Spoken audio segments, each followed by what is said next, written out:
Hey friends, welcome back to my channel. आज हम 12 strong इस फिल्म के बारे में बात करने वाले हैं।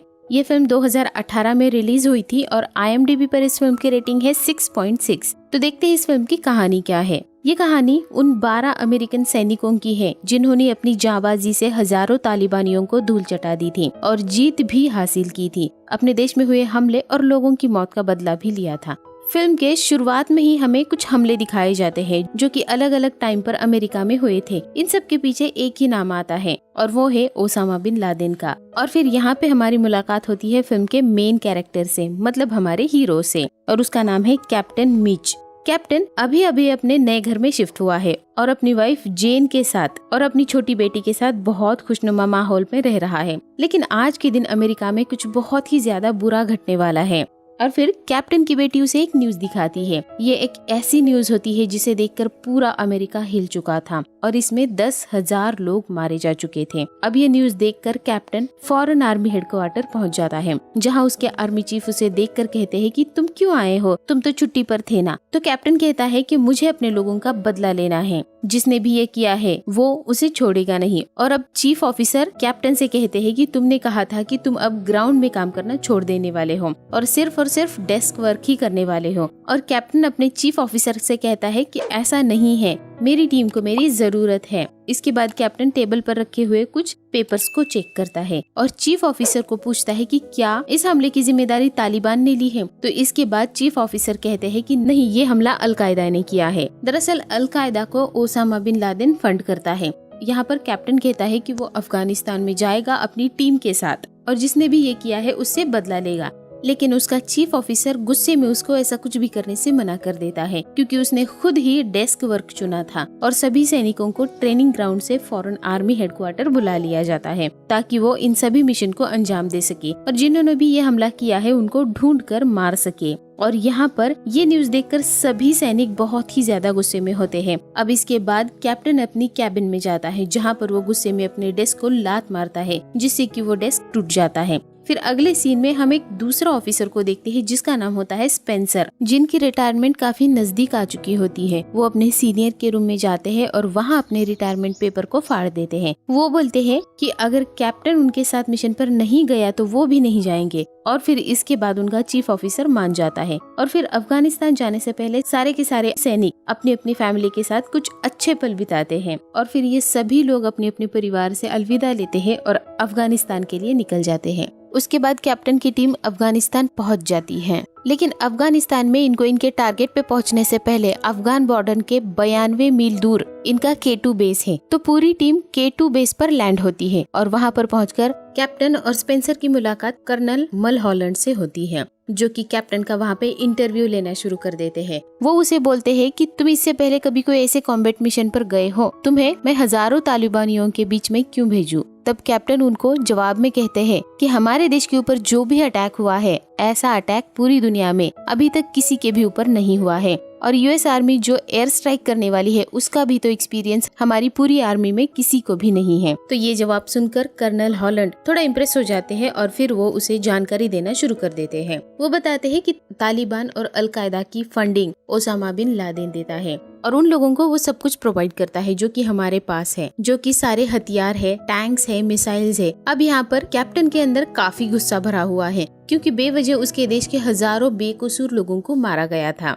कैप्टन का एक सिंपल सा प्लान रहता है और वो किसी तरीके से तालिबान के हेड मुल्ला रज्जान को मारना चाहता है। वो अब वहाँ से बाहर आ जाता है और अपनी पूरी टीम से मिलता है और उन्हें अंदर दी गई सारी इन्फॉर्मेशन देता है। अब सभी लोग रेडी हो जाते हैं और अब रात हो चुकी है। सारे सैनिक अपनी बंदूक, जैकेट, हेलमेट लेकर हेलीकॉप्टर में बैठ जाते हैं और थोड़ी ही देर बाद रात के अंधेरे का फायदा उठाते हुए तालिबानियों के बेस से थोड़ी दूरी पर उतर जाते हैं। थोड़ी दूरी पर जाने के बाद उनको जनरल दोस्तम की टीम मिल जाती है, जो कि उन्हें रिसीव करने आई थी। दरअसल जनरल दोस्तम अमेरिका को सपोर्ट कर रहे हैं। दोस्तम इन्हें बताता है कि तालिबान के हेड ने तुम सभी को मारने का इनाम रखा है। तुम्हारी बॉडी के $1,00,000 मिलेंगे और तुम्हारा सूट है उसके $40,000 मिलेंगे, इसीलिए सभी को संभल कर रहना होगा। दोस्तम अमेरिकन सैनिकों को सिर्फ 6 घोड़े देता है और जिसको देखते हुए कैप्टन कहता है कि हम तो 12 लोग हैं और तुमने सिर्फ 6 घोड़े क्यों दिए हैं? तो दोस्तम कहता कहता है कि मेरे पास बस इतने ही घोड़े हैं, तुम लोगों को इस पर आना है तो आओ वरना मत आओ। अब कैप्टन के पास कोई और ऑप्शन नहीं है, इसीलिए अपने कुछ साथियों को वहीं पर छोड़ देता है और उन्हीं के साथ दोस्तम के लोग भी वहीं रुक जाते हैं। और इधर मुल्ला रजान जो कि तालिबान के सरदार है, जिसने अपने ही कानून बना रखे हैं, वो एक टीचर को बहुत सारे लोगों के सामने बैठा देता है और उसकी बेटी के सामने ही उसे मारने वाला होता है। वो उसकी बेटी से पूछता है कि कौन सा जानवर है जिसकी गर्दन सबसे लंबी होती है, तो उसकी बेटी जवाब देती है कि जिराफ होता है। और यहाँ पर इस टीचर का पति भी होता है जो मुल्ला रजान से भीख मांगता है कि हमें प्लीज छोड़ दो, पर इन तालिबानियों को उन पर कोई भी रहम नहीं आता। जब उस टीचर को एहसास होता है कि अब वो नहीं बच सकती और वो मरने वाली है, तब वो अपनी बेटी की तरफ देखती है और बोलती है कि बेटी तुम्हें हिम्मत रखनी होगी। और तभी रजान उसे गोली मार देता है और इसकी वहीं पर मौत हो जाती है। रजान जानवर है और सिर्फ इनको पैसा और दहशत कमानी है। अब रजान बोलता है कि इस शहर में कोई भी लड़की जो कि 8 साल से ऊपर है वो स्कूल नहीं जाएगी और पढ़ाई नहीं करेगी। दरअसल तालिबान ने जब से अफगानिस्तान पर कब्जा किया हुआ है, कुछ ऐसी ही मनमानी कर रहे हैं, अपने ही कानून लगा रहे हैं और जिसे चाहे उसे मार देते हैं। वही दूसरी तरफ कैप्टन और दोस्तम चलते चलते एक गांव तक पहुंच जाते हैं, जिस गांव का नाम होता है बेचम। वो पूरा गांव तालिबान के अंडर होता है। उससे 25 मील की दूरी पर मज़ारे शरीफ होता है, जहां पर मुल्ला रजान मौजूद है। यहाँ इस गांव में सिर्फ आम आदमी रहते हैं जो कि अफगानिस्तान के नागरिक है। अब वहाँ पर पहुँचते पहुँचते अंधेरा होने लगता है, इसीलिए कैप्टन और उसकी टीम डिसाइड करती है कि आज की रात वो इस गुफा में गुजारेंगे और अगली सुबह होते ही उन लोगों पर एयर स्ट्राइक करेंगे। अब रात हो जाती है और सारे लोग आराम करने लगते हैं। फिर वहाँ कैप्टन के पास दोस्तम आता है और उसे पूछता है कि मेरे आने पर तुम्हारे लोग खड़े क्यों नहीं होते। तो कैप्टन उसे कहता है कि तुम हमारे गेस्ट हो, हम तुम्हें प्रोटेक्ट करेंगे, हमें इस चीज के लिए ट्रेन नहीं किया गया है। ये सुनकर दोस्तम कैप्टन से कहता है कि यही फर्क है तुम्हारे और मेरे लोगों के बीच में, तुम लोगों को इज्जत करनी नहीं आती। ये बोलकर वहाँ से दोस्तम चला जाता है। उधर K2 बेस में कर्नल को एक लेडी ऑफिसर आकर बताती है कि कैप्टन की टीम ने सप्लाई ड्रॉप मांगी है, उन्हें कुछ गियर और कुछ खाने का सामान चाहिए। वो अभी कोबाकी लेक के पास ठहरे हुए हैं। उन्होंने अपने 6 लोगों को बेस पर छोड़ दिया है क्योंकि उनके पास सिर्फ 6 ही घोड़े थे। घोड़ों का नाम सुनकर कर्नल को शौक लग जाता है कि अमेरिका ने खुद को इतना हाईटेक बनाया है, उसके बावजूद भी वो घोड़ों का इस्तेमाल कर रहे हैं। सुबह होने पर कैप्टन की टीम निकल पड़ती है। थोड़ी ही दूर चलने के बाद इन्हें तालिबान का जो पहला कैंप है वो दिखाई पड़ता है। वो उनके काफी करीब आ जाता है। जब कैप्टन अपनी दूरबीन से देखता है तो उनके पास हर तरह के हथियार होते हैं,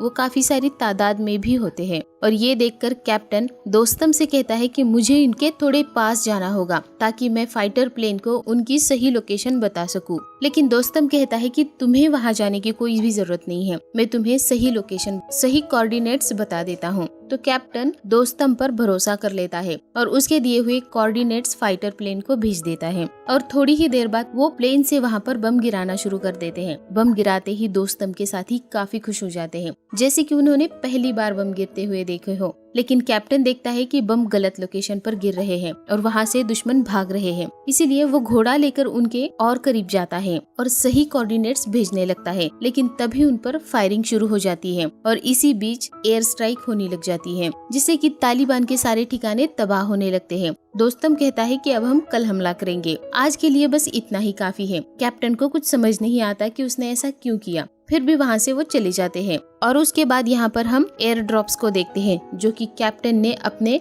हेडक्वार्टर से मंगाए हुए थे। लेकिन कुछ एयर ड्रॉप्स गलत जगह पर गिर जाते हैं और गांव वाले उसे उठा लेते हैं। फिर उन एयर ड्रॉप्स को सैनिकों को पैसे देकर खरीदना पड़ता है उन गांव वालों से, मतलब उनके खुद के ही एयर ड्रॉप्स उन्हें पैसे देकर खरीदने पड़े हैं। एक गांव वाला उनकी सोल्जर जैकेट और सूट चुरा लेता है और वहां से बड़े ही आराम से निकल जाता है। अब अगले दिन कैप्टन और दोस्तम उसी जगह पर जाते हैं और फिर से एयर स्ट्राइक करवाते हैं और फिर कैप्टन की टीम और तालिबानियों के बीच में काफी भयंकर फाइट हो जाती है। वहाँ हमें तालिबान का हेड भी दिखाई पड़ता है। वो मौके का फायदा उठाकर वहाँ से भाग जाता है। कैप्टन की टीम बचे हुए सारे तालिबानियों को वहाँ पर मार गिराती है। इसमें कैप्टन के साथ एक बच्चा भी होता है जो कि इस लड़ाई में मारा जाता है। अब कैप्टन के पास एयर सपोर्ट नहीं था, इसीलिए अभी इनको यहाँ से वापस जाना होगा। यहाँ पर US आर्मी ने स्ट्राइक कर करके आधे से ज्यादा तालिबान को मार गिराया था। अब इन्हें इनके आखिरी पड़ाव तक जाना है, जो कि था मज़ार-ए शरीफ, जो कि तालिबानियों का मेन अड्डा था। और इसी जगह पर उन्हें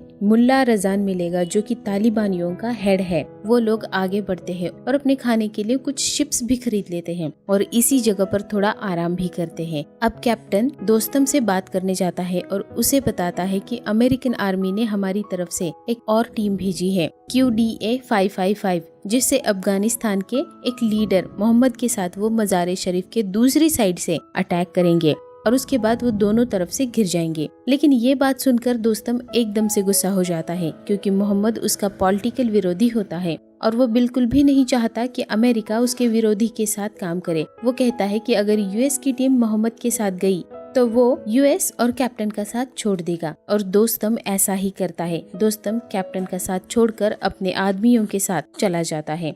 अब कैप्टन अपने साथियों को ये बात बताता है, जिससे कि उनका मॉरल थोड़ा सा डाउन हो जाता है, लेकिन वो लोग हार नहीं मानते और आगे निकल जाते हैं। यहाँ पर कैप्टन की जो दूसरी टीम होती है वो भी आ जाती है, जिसे कि अमेरिकन आर्मी ने भेजा था। यहाँ से थोड़ी ही दूर चलने पर इन्हें मज़ार-ए शरीफ दिख जाता है, लेकिन वहाँ के हालात इनकी उम्मीद से भी ज्यादा खतरनाक होते हैं। यहाँ पर काफी सारे दुश्मन के लोग होते हैं, उनके पास अलग अलग तरह के हथियार होते हैं, टैंक्स होते हैं, रॉकेट लॉन्चर भी होते हैं। अब ये लोग बहुत ज्यादा होते हैं, तो कैप्टन पहले यहाँ पर एयर स्ट्राइक करवाते हैं और ये बहुत बड़ी एयर स्ट्राइक होती है, जिससे कि पूरी जगह तबाह हो जाती है, जिसमें बहुत सारे लोग मारे जाते हैं। फिर सारे लोग आगे बढ़ते हैं और गन फाइट करने लगते हैं। तभी स्पेंसर की टीम के पास खुद को सरेंडर करने के लिए कुछ तालिबानी आ जाते हैं। उन्हें देखकर स्पेंसर अपने एक साथी से कहता है कि हमें इन लोगों को चेक करना चाहिए, लेकिन तभी उन तालिबानियों में से एक खुद को बम से उड़ा देता है और फिर हर तरफ तबाही मच जाती है। इसी तबाही में स्पेंसर भी काफी ज्यादा जख्मी हो जाता है और बेहोश हो जाता है। उसकी हालत बहुत ही ज्यादा खराब होती है। तभी दोस्तम कैप्टन की मदद करने के लिए दोबारा आ जाता है और तभी अचानक से इन लोगों पर तालिबान रॉकेट लॉन्चर्स छोड़ने लगता है।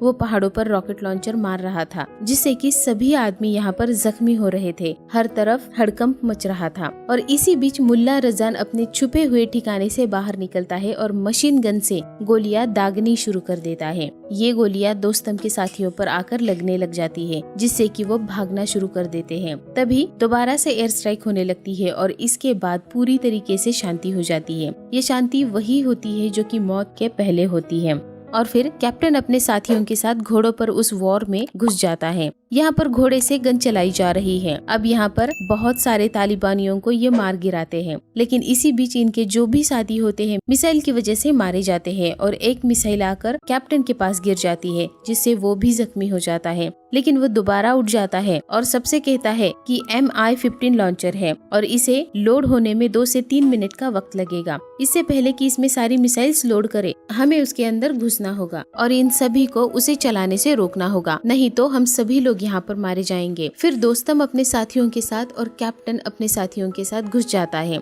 और फायरिंग करना शुरू कर देते हैं और बहुत अंदर तक पहुँच जाते हैं, जहाँ पर से मिसाइल फायर कर रहे थे। और यहाँ पर ये लोग बहुत सारे तालिबानियों को मार देते हैं और पूरी तरीके से सन्नाटा कर देते हैं। यहाँ पर जो भी तालिबानी थे वो सभी हारने लगते हैं और यहाँ पर रजान अपने लोगों को मरता देखकर वहाँ से गाड़ी से भागने लगता है। लेकिन कहते हैं ना कि जिसकी किस्मत खराब होती है उसे ऊंट पर भी बैठा दो तो भी कुत्ता काट लेता है। तो यहाँ पर रजान के साथ यही हाल होने वाला था। वो अपनी गाड़ी से भाग रहा था, लेकिन तभी एक गड्ढे में गिर जाता है और फंस जाता है और वहीं पर दोस्तम अपने घोड़े पर आकर उसे गोली मार देता है, जिससे उसकी मौत हो जाती है। ये सभी लोग सभी तालिबानियों को मार देते हैं और यहाँ पर ये लोग जंग जीत जाते हैं। लेकिन अभी स्पेंसर की हालत बहुत ही ज्यादा खराब है, इसीलिए तुरंत ही वहाँ पर एक चॉपर बुलाया जाता है और फिर ये सभी लोग वहाँ से निकल जाते हैं। उसके बाद बेस पर सभी लोग सेफली पहुंच जाते हैं। इसके बाद जनरल दोस्तम और मोहम्मद में भी दोस्ती हो जाती है, जो कि दोनों पहले एक दूसरे के विरोधी थे। और जाते जाते जनरल दोस्तम कैप्टन से काफी अच्छी बातें करते हैं और कहता है मैं जब भी इस कंट्री में जाऊंगा वहाँ तुम्हारे फ्लैग लगा लूंगा।